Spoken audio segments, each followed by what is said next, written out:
Hai, kembali lagi bersama kami di One Bite Film. Gimana kabar kalian hari ini? Semoga sehat selalu ya. Setelah sebelumnya kita bahas alur cerita film Money yang dirilis tahun 2019, kali ini kita akan bahas alur cerita film Gold yang dirilis tahun 2016. Menarik nih bahas pertambangan. Oh iya dong, tahun 2021 ini sektor komoditas pertambangan sedang melejit tinggi. Terutama yang akhir-akhir ini santer terdengar adalah komoditas nikel yang sedang naik daun karena kebutuhan akan nikel untuk EV atau Electric Vehicle yang dipopulerkan oleh Elon Musk dekade ini. Namun, jauh sebelum era nikelnya Elon Musk, ada era booming emas tahun 1990-an yang dicari setiap orang di belahan negara manapun di dunia. Kepopuleran logam kuning mengkilat tersebut membuat harganya tinggi naik dan dicari banyak orang, sehingga orang-orang berbondong-bondong menginvestasikan kemanapun tambang emas ditemukan. Bayangkan, harga emas saat itu di kisaran 30.000 per gram. Sekarang, setelah 30 tahun berlalu, sudah menyentuh 1 juta per gram. Mantap kan? Tidak hanya mantap, di balik berdirinya tambang-tambang yang ada di dunia, memiliki kisah tersendiri.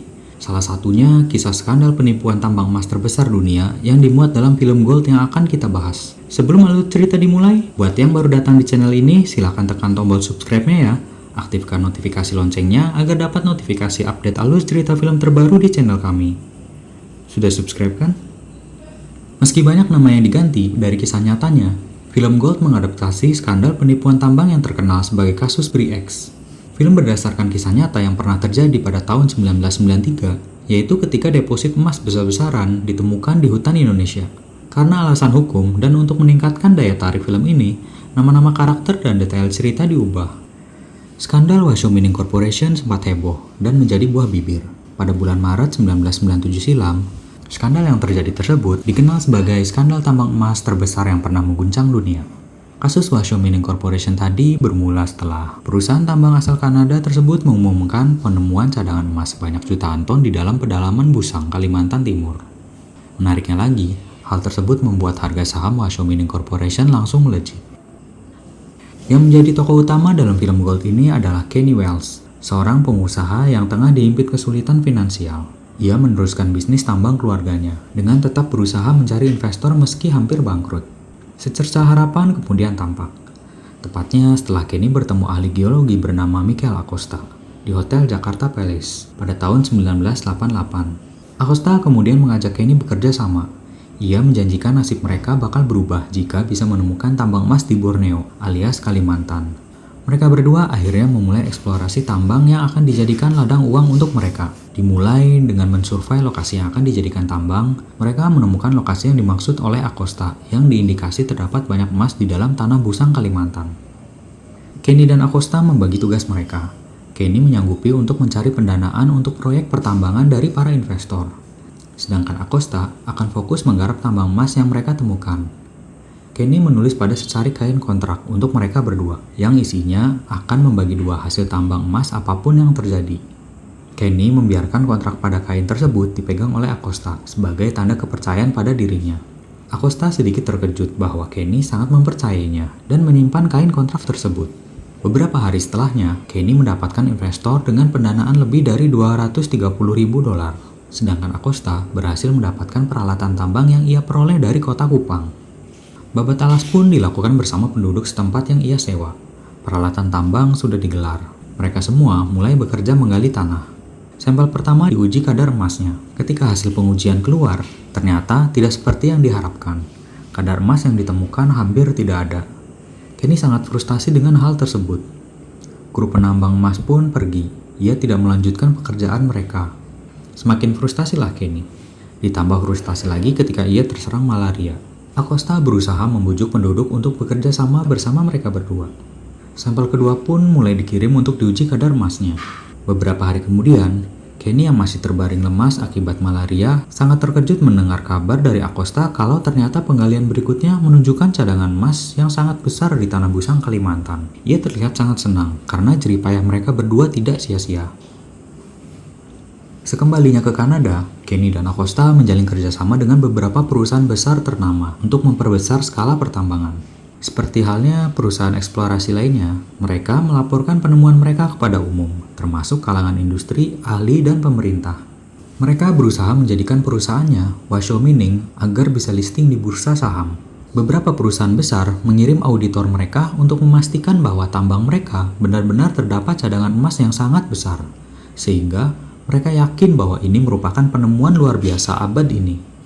Di sekitar lokasi eksplorasi, tim auditor benar-benar kaget dengan apa yang mereka lihat. Tidak hanya di tanahnya, sungai di Busang pun terdapat emas berkilau.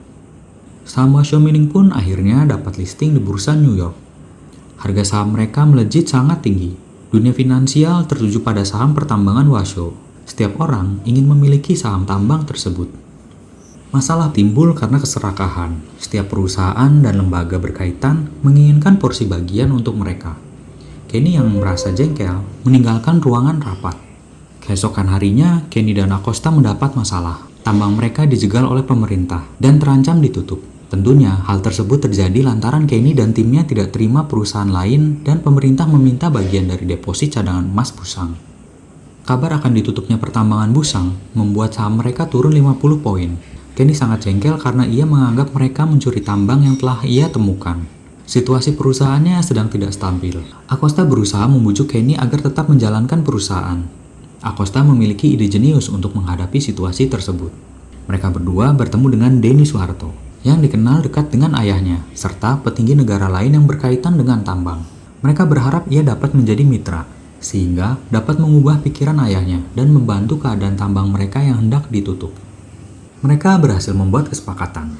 Tambang emas pun tetap dapat beroperasi lagi. Kenny mendapat penghargaan atas penemuan deposit emas terbesar di dunia. Acosta yang hadir menyaksikan temannya berada di podium untuk berpidato, beranjak keluar setelah Kenny menyelesaikan pidatonya. Seluruh orang yang hadir melakukan pesta perayaan atas keberhasilan tersebut. Keesokan harinya, sesuatu yang tidak terduga terjadi. Semua orang yang berkaitan dengan pertambangan, baik itu pemilik saham maupun pegawai, mengalami panik. Mereka mendapat berita bahwa Asia Independent merilis laporan bahwa tidak ditemukan emas seperti yang diberitakan perusahaan Washo. Perusahaan pertambangan besar, bank investasi, auditor, semuanya tertipu. Sebagian pihak mengatakan itu karena kelalaian. Mereka tidak memeriksanya secara mendetail, baik itu secara administratif maupun protokol. Emas yang ditemukan pada sampel diketahui adalah hasil teknik penggaraman atau salting, yaitu menabur bubuk emas ke dalam sampel batuan, sehingga seolah-olah sampel yang ditemukan terdapat kandungan emas yang cukup banyak. Lebih kacau lagi ketika Kenny tahu ternyata perusahaannya tidak menjual sahamnya. Sebelum akhirnya bursa mendepaknya dan harga sahamnya anjlok tajam. Makin terasa apa yang telah ia perjuangkan jadi sia-sia. Kantor Washo Mining pun digeledah. Kenny diinterogasi oleh FBI untuk memberikan keterangan mengenai serangkaian hal yang telah terjadi. Kenny diberitahu kalau uang senilai 17 miliar dolar menghilang dalam semalam. Serta diberitahu kalau Acosta ketika hendak kembali ke Indonesia, ia menghilang. Diketahui kalau Acosta dilarang mendekati laboratorium uji dan ditahan sementara oleh pihak militer untuk menguji sendiri hasil laboratorium yang diklaim oleh Washo. Ketika sedang dibawa pergi menggunakan helikopter menuju sungai Kensana, ia dilempar keluar dari helikopter. Kenny tidak percaya dengan apa yang ia dengar barusan. Namun, banyak bukti menunjukkan kalau Acosta sudah tiada.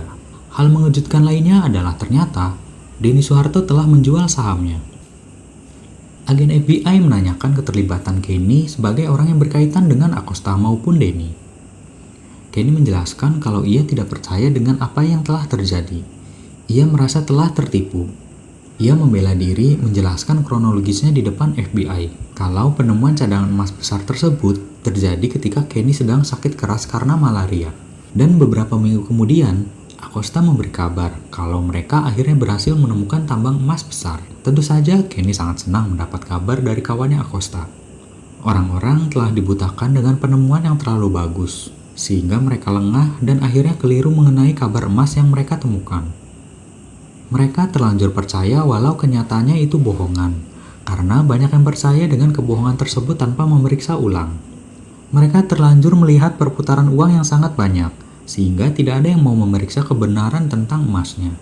Mendengar penjelasan dari Kenny, FBI pun melepaskan Kenny, karena tidak terlihat indikasi adanya kerjasama penipuan bersama Acosta. Ketika Kenny pulang ke rumah, ia melihat sebuah amplop yang dialamatkan pada namanya. Ketika dibuka, ia terkejut melihat sebuah kain lusuh dan sebuah kertas. Di dalam kain lusuh tersebut tertulis kontrak Kenny dan Acosta. ketika masih di Busang saat akan memulai penggalian tambang emas, serta secarik cek senilai 82 juta dolar. Kenny tersenyum. Dan film pun selesai.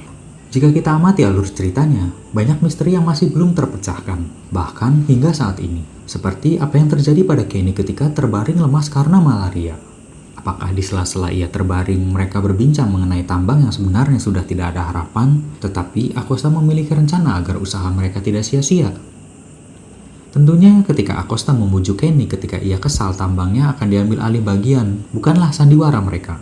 Mungkin saat itu memang di luar dari rencana Acosta, sehingga Acosta meyakinkan Kenny kalau hal tersebut masih bisa berlanjut hingga selesai.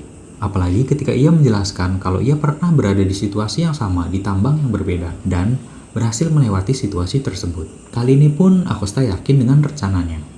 Selain itu, ketika Kenny memberi selembar kain berisi kontrak kepada Acosta, seolah ia sangat mempercayai semua rencana Acosta sejak awal, bahkan sebelum ia memulai penggalian. Karena pada umumnya orang akan merasa curiga dan tidak mempercayai sepenuhnya orang yang baru ditemui beberapa kali. Bukankah itu hal yang aneh? Kenny masih terlihat sedikit santai karena ia tidak terlihat merusak barang-barang sekitar akibat kesal dan marah. Karena umumnya seorang pemabuk biasanya bersikap temperamental, tapi tidak untuk Kenny saat itu.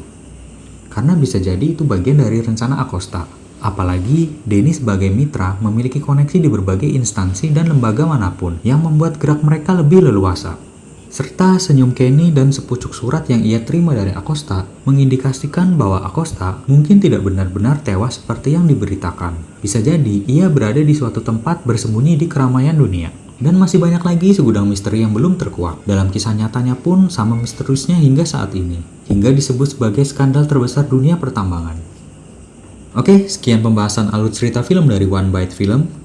Jaga kesehatan selalu, sayangi keluarga kalian, dan sampai jumpa lagi di alur cerita film berikutnya.